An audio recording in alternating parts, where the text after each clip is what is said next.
Salut tout le monde, c'est Styro, j'espère que vous allez bien. Le Tour des Flandres vient de se terminer. Et oui, comme pour Milan-San Remo, je vous fais cette petite vidéo juste après la course pour un petit peu revenir sur tout ce qui s'est passé, la débriefer tout simplement, mes réactions. Vous le voyez à la dégaine, à la tête, je suis un zombie. Entre l'enchaînement GP d'Australie à je sais plus quelle heure, la course en intégralité depuis 10 heures. Je suis sous nuit blanche et j'ai pas dormi depuis hier matin. Je suis à mon top du top. C'est pour ça que vous verrez, ça va être une vidéo très très brute. Pas de montage, rien, pas d'illustration, rien. On est vraiment là pour parler vélo, parler pendant une dizaine de minutes de ce qui s'est passé, de ce qu'on a vu. Et rien de plus. Comme ça, hop, après je vais au lit et demain matin je vois vos réactions et vos commentaires. En tout cas, quelle course! Quelle course! Franchement, je pense que...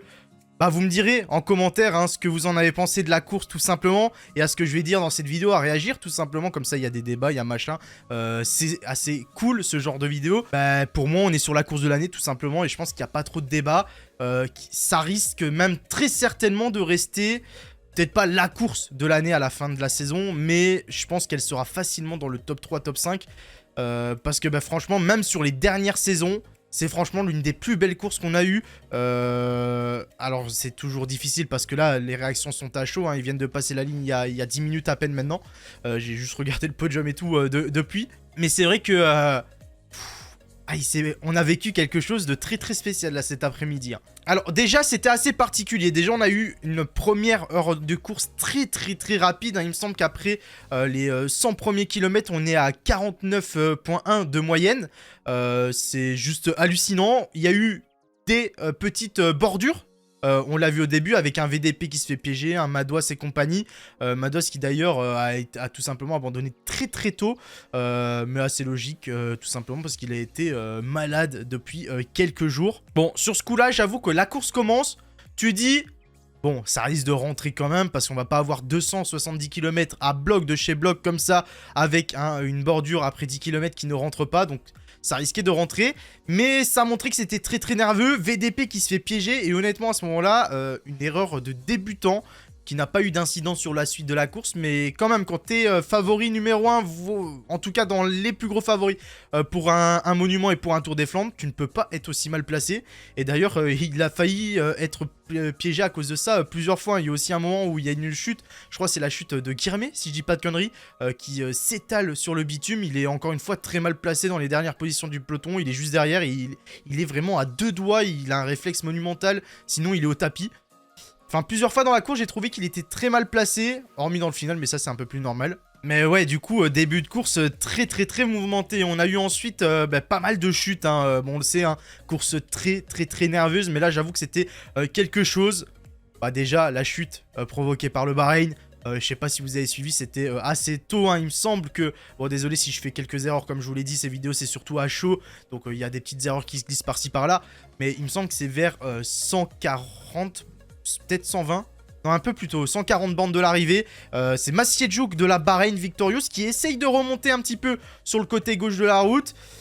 Malheureusement le mec, ce qui est terrible c'est que c'est dur de le blâmer dans un sens parce que sur une course, le nombre de coureurs qui remontent sur les bas-côtés ou sur des trottoirs, des passages où c'est même pas en bitume, il y en a tout le temps et on dit rien quand il se passe rien et quand il n'y a pas de chute. Là pour le coup c'est dur de lui en vouloir, mais en même temps c'est quand même un move de giga débile. Tout simplement il a fait un strike, c'est terrible pour les mecs derrière. J'ai pas forcément, je vous avoue je me suis pas renseigné si les mecs qui avec les différentes chutes c'était très très grave. J'espère que non pour tout le monde et que tout le monde va bien, mais j'avoue que le mec a fait un sacré strike et il a été directement exclu par les commissaires juste après. Et choix totalement logique, dites-moi ce que vous en pensez, mais j'avoue que à partir du moment où façon tu prends le risque de remonter dans un endroit comme ça, déjà c'est un peu débile, mais en plus de ça, ça fout la moitié du peloton au tapis avec des bonnes chutes bien violentes qui font mal à beaucoup de monde. Et c'est normal, déclassé, il s'est excusé sur Twitter, j'ai vu depuis le Maciejczuk, donc Bon, ça sert à rien de le blâmer, de l'insulter dans tous les sens. Hein. Lui-même le sait qu'il a fait de la merde. Mais choix logique des commissaires sur ce coup-là. Il y a eu d'autres chutes aussi avec un Guilhermet qui s'étale bien comme il faut et envoie une quinzaine de coureurs au tapis juste derrière. Enfin bref, franchement, il y a eu énormément de casse sur ce Tour des Flandres. Et c'est ce qui a rendu, mine de rien... encore une fois, j'espère que tout le monde va bien, que tous les coureurs vont bien et n'ont rien de grave. Mais c'est ce qui a rendu aussi... malgré eux, cette course aussi folle, tout simplement, toutes ces chutes, parce que même dans les moments où c'était un peu plus calme, t'avais un strike qui arrivait et ça a cassé le peloton en 3, ça foutait le bordel. Très très tôt dans la course aussi, on a eu le petit numéro des DSM. Ça, j'ai bien envie d'avoir votre avis. Il y a eu pas mal de débats sur les réseaux, sur Twitter notamment par rapport à ce qu'ils ont fait. Si vous n'avez pas vu, je vous invite à aller voir. De toute façon, vous tapez DSM, Tour des Flandres, vous trouverez assez facilement. Mais en gros, dans l'un des secteurs pavés, il me semble que c'est à 122 km de l'arrivée. Si vous voulez aller voir le replay, on a les DSM qui font une stratégie. Honnêtement, moi, c'était la première fois que je la voyais. C'est assez récent, apparemment. Ça a même été expliqué par Gilbert sur la moto et tout. Mais tout simplement, les mecs font vraiment le début du secteur au ralenti de chez ralenti en se mettant en ligne devant le peloton. Bon, ils prenaient pas toute la largeur de la route, il y avait moyen de passer, mais ça bloquait quand même suffisamment les mecs devant. Ils le faisaient au ralenti de chez ralenti pour que derrière, ça soit, limite, ça mette pied à terre ou ça soit hyper difficile d'avancer dans une pente aussi étroite et aussi raide. Et d'un coup, les mecs, accélération sur la fin du secteur, ça explose et le peloton explose en 1000 morceaux. Et les mecs qui avaient mis pied à terre derrière parce que ça avançait pas ou étaient au ralenti, tout simplement se font distancer. Moi, j'avoue que j'ai beaucoup de mal. J'ai eu beaucoup de mal avec cette strat que je trouve vraiment limite. Alors certes, il y a de la stratégie dans le cyclisme, on le sait, c'est un sport d'équipe, il y a des stratégies d'équipe. Là, pour le coup, je trouve que c'est à la limite... c'est un peu un coup de salope, quoi. Hein, qu'on se le dise, on va parler crûment. Je trouve pas ça très très cool. Surtout que les DSM, on les a pas vus. Donc, je sais pas, les mecs, ils se sont dit, tiens, on a rien à jouer. On va faire 23ème, ça va être notre meilleur coureur. Tiens, tentons juste un coup pour piéger des mecs et gagner 3 places à l'arrivée. J'ai du mal. Franchement, quand j'ai vu ce coup se tenter de la part des DSM, j'ai eu beaucoup de mal. J'ai vu que sur les réseaux, ça a beaucoup fait parler aussi. C'est pas les premiers à le faire, hein. Il y en a pas mal qui l'ont fait sur les dernières courses. Mais c'est une stratégie qui se répand de plus en plus fréquemment sur les Flandriennes. Je sais pas, dites-moi ce que vous en pensez de cette stratégie. Certains diront que ça fait partie du vélo, c'est les stratégies à adopter. On peut tout faire tout simplement dans la limite... du raisonnable, on va dire quand même, hein, ne pas dépasser les bornes, mais ça reste une stratégie comme une autre. Certains vont dire que c'est abusé.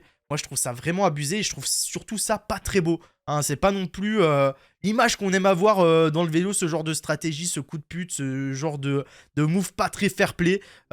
Surtout dans le vélo où y a vachement cet aspect de fair-play qui est mis en avant, quoi. Mais non, ça, on valide pas. Et puis le spectacle a eu lieu. On a eu la tentative et le contre vers 80-90 km de l'arrivée d'un groupe avec notamment Asgreen, Pedersen. Il y avait qui? Il y avait Stephen Kung également. Il y avait... j'ai oublié, mais il y avait beaucoup de beau monde. Il y avait Matteo Trentin aussi. Il y avait Nelson Powles. Franchement, il y avait du très beau monde. Une petite dizaine de coureurs qui sont sortis et qui sont tout simplement revenus très vite sur l'échappée matinale et qui du coup a formé tout simplement un groupe d'une vingtaine d'unités. Et mine de rien, le coup a été hyper intelligemment fait et peut-être que c'était un coup qui paraissait anodin au début. C'est un coup qui a tout simplement payé parce que ce groupe a tout simplement été quasiment au bout et a permis à certains coureurs qui, à la pédale, auraient peut-être été moins forts s'ils n'avaient pas anticipé, de jouer la 3ème place. Du coup, tactiquement, parfait, très bien joué. En plus, ça a permis à Poga, quand ils sont revenus sur l'avant, à avoir Trentin à équipier. Enfin bref, ça a permis certains relais. Ça a permis à Van Aert de récupérer Van Hooijdonk et de rentrer pour jouer le podium. Enfin bref, sur plein d'aspects, ça a été très intelligemment fait.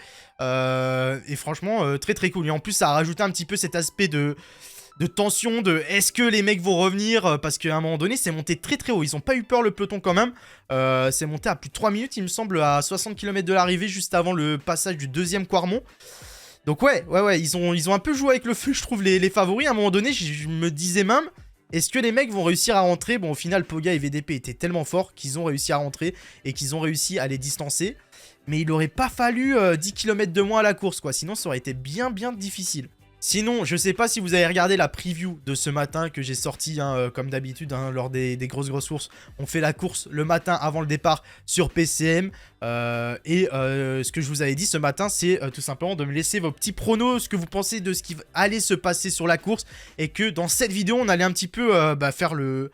voir tout simplement, est-ce que vous avez eu le bon prono, est-ce que vous avez réussi à voir ce qui allait se passer.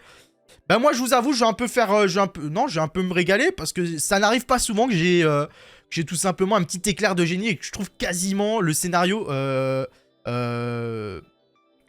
exact de ce qui s'est passé, tout simplement parce que ce matin j'avais exactement dit que Pogacar allait cette fois-ci être dans la même état de forme et que Van Aert également, pardon, sur le 3 la semaine dernière, et que avec l'enchaînement de monts bien plus difficile que sur le 3, Poga allait réussir déjà dans un premier temps de lâcher complètement Van Aert et allait être bien plus fort que lui. Ça a été le cas. Van Aert a été le premier des trois à être distancé à 30 km de l'arrivée. Bon, j'aurais cru qu'il serait lâché à la limite dans le vieux Quarmont-Paterberg. Il a été lâché même bien avant. C'était quoi? C'était Koppenberg, je crois, peut-être, je sais plus, mais je crois que c'était vers les 30 km de l'arrivée. Heureusement qu'il y avait Nathan Van Hooydonk qui l'a attendu pour le ramener. Et puis, bon, ça, c'était un petit peu le point d'interrogation parce que je trouvais Van Der Poel très fort. Et je savais pas si Poga allait avoir les moyens de le lâcher. Et au final, dans le vieux Quarmont, il a mis une attaque assez phénoménale. Mais en regardant les autres courses pavées, notamment le 3 de la semaine dernière, je me disais... ça va être dur de le lâcher, VDP, pour Pogacar. Là, en se basant que sur ce round et que sur la course d'aujourd'hui, eh ben, ça se voyait, je trouve, que Poga était quand même une jambe au-dessus. C'était clairement le plus fort, il n'y avait rien à faire, hein, peu importe la stratégie utilisée des autres et tout. Je pense que ce Tour des Flandres était pour Poga et personne d'autre. Mais j'avoue qu'en voyant la montée en puissance mont après mont, Poga était vachement solide. Il y a peut-être le moment où Van Aert pète, c'est pas Pogacar qui accélère ses VDP, et VDP a été très solide, une grosse accélération à ce moment-là pour faire lâcher le Belge de la Jumbo.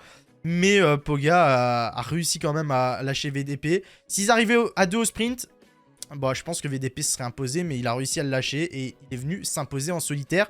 C'est quasiment, mot pour mot, le scénario que je voyais et que je vous avais annoncé dans la vidéo de ce matin. Donc pour une fois, je suis pas peu fier, enfin. Bon, c'était pas le scénario le plus improbable que je vous ai cité, hein, je vous l'accorde. Mais bon, c'est le bon scénario quand même. Et dites-moi en commentaire, mais je suis sûr que certains d'entre vous, vous avez eu le bon scénario aussi. Et dites-moi, du coup, faites un petit peu votre bilan par rapport au scénario que vous voyez de base. Tout simplement, est-ce que vous avez eu le bon scénario, le bon prono? Si pas, qu'est-ce qui a changé, machin? Dites-moi tout ça. Mais bref, j'ai juste terminé par dire... tout simplement merci, ils tomberont pas là-dessus, mais merci, et je pense qu'on peut tous le dire. Merci aux coureurs, merci à Poga, merci à VDP, merci à Van Aert, merci au groupe Kung, Pedersen, Asgreen et compagnie, de nous avoir offert une course d'anthologie. Et je pense qu'honnêtement, là encore une fois c'est à chaud, c'est compliqué, mais je pense que avec du recul, qu'on aura un peu plus de recul sur la course, je pense que dans quelques années, on s'en souviendra encore... très bien de ce Tour des Flandres, parce que je trouve qu'on a une course exceptionnelle. N'hésitez pas à me dire ce que vous en avez pensé, ce que vous avez pensé de la course tout simplement. Prochain rendez-vous du coup, c'est Paris-Roubaix, dimanche prochain. Il n'y aura pas Poga, mais il y aura toujours VDP, Van Aert et tous les autres. Et je pense qu'on risque d'avoir une très belle course. J'ai très hâte d'y être. Je pense que ça va être difficile pour Roubaix. Généralement, je mets Roubaix au-dessus du Tour des Flandres. Cette année, au vu du Tour des Flandres, je me dis que ça va être très difficile de faire mieux. Honnêtement, parce qu'on a tout eu. Certains diront peut-être manque de suspense dans le final, mais au final, je trouve même pas, parce que jusque dans le vieux Quarmont, c'était encore le groupe Asgreen et compagnie devant, en tête de course, et on savait pas trop. Donc je trouve que même niveau suspense, on a été gâtés, et franchement, on a eu 270 km de folie. Et même pour ceux qui l'ont regardé en intégralité, ils se sont posés dès 10 h du matin devant leur TV. Il s'est passé des trucs de fou, et même la première heure de course, même les 2 premières heures de course pour aller plus loin, ont été folles. Et juste pour ça, putain, ces mecs sont tarés de faire ce sport. J'en reviens pas. En tout cas, j'espère que vous avez apprécié cette vidéo. Très brute, hein, je vous l'ai dit, pas d'illustration, rien, quasiment pas de montage. Mais c'est bien aussi, je trouve, hein, dès que la course se finit, à faire les petites réactions à chaud et voir un petit peu vos retours en commentaire. En tout cas, je vous invite à me suivre sur Twitter. D'ailleurs, merci, j'espère que vous avez kiffé suivre. Hein, C'est pas des très très grandes analyses, hein, je suis pas un tweetos, mais bah, c'est toujours sympa pendant les courses, hein, on réagit à la course ensemble là-bas, en se lâchant des petits tweets et tout, pareil sur Insta. Si jamais vous avez pas follow, c'est en description les gars, c'est Styros Cyclisme pour Twitter, Styros-du-bas pour Instagram, et moi je vais pas vous mentir, le lit derrière il m'attend, je ne vais pas live ce soir parce que mon crâne va exploser, je suis cramé de chez cramé, comme si j'avais fait la course, enfin quoique... Je pense qu'ils sont plus cramés que moi quand même les coureurs. Mais on se retrouve demain très certainement pour du Pro Cyclist. Et dans tous les cas demain soir pour du live. Et je vous mettrai la programmation comme d'hab sur tous mes différents réseaux dès demain. Sur ce, je vous remercie d'avoir suivi. Très très bon fin de dimanche à tous. Bonne semaine à ceux qui taffent et qui ont cours dès demain. Et vive le vélo tout simplement. Allez, des bisous, ciao ciao.